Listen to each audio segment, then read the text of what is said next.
2009 সালের মধ্য জুলাই খবরের কাগজে তোলপাড় একটা নামে বাংলায় এসেছে নতুন নবাব। ওয়েস্ট ইন্ডিজের বিপক্ষে সিরিজে 159 রানের সাথে 13 উইকেট। তার চেয়ে বড় খবর, আইসিসি টেস্ট অলরাউন্ডার র্যাঙ্কিং এ সবার ওপরে উঠে আসে ওই নামটা, সাকিব আল হাসান। প্রথমবার কোনো বাংলাদেশি গড়লেন এই কীর্তি, তাও মাত্র 22 বছর বয়সে।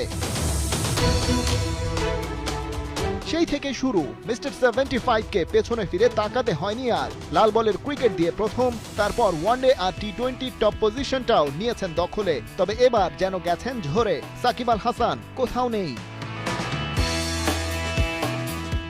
সেই মৌকা সবচেয়ে বেশি কাজে লাগাচ্ছে সম্ভবত আফগানিস্তান। তাদের দুই ক্রিকেটারের মধ্যে চলছে শীর্ষস্থান দখলের প্রতিযোগিতা। তবে এবারে অভিজ্ঞ মোহাম্মদ নবীকে সরিয়ে আইসিসি ওয়ানডে অলরাউন্ডার র্যাঙ্কিং এর শীর্ষে উঠে এসেছেন আরেক ইয়াং সেন্সেশন আজমতুল্লাহ ওমরজাই। তবে এই জায়গায় আসতে আসতে বয়সের হিসেবে সাকিবের চেয়ে 2 বছর বেশি লাগলো তার। ওমরজাইয়ের বর্তমান রেটিং 296, যেটা তার ক্যারিয়ার সর্বোচ্চ।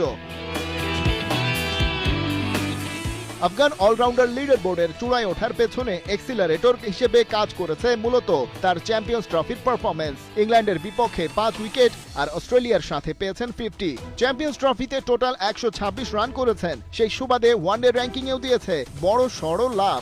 12 ধাপ এগিয়ে 598 পয়েন্ট নিয়ে উঠে এসেছেন 24 নম্বরে।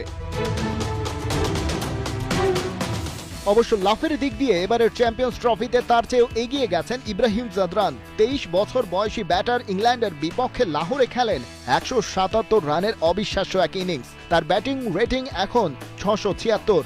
13 ধাপ এগিয়ে অবস্থান করছেন র্যাঙ্কিংয়ের 10 নম্বরে।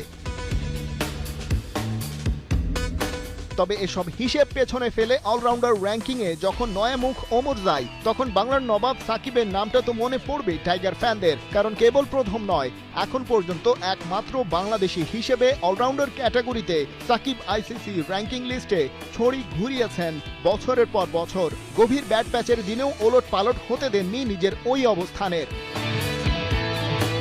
খালিদ জামিল, 71।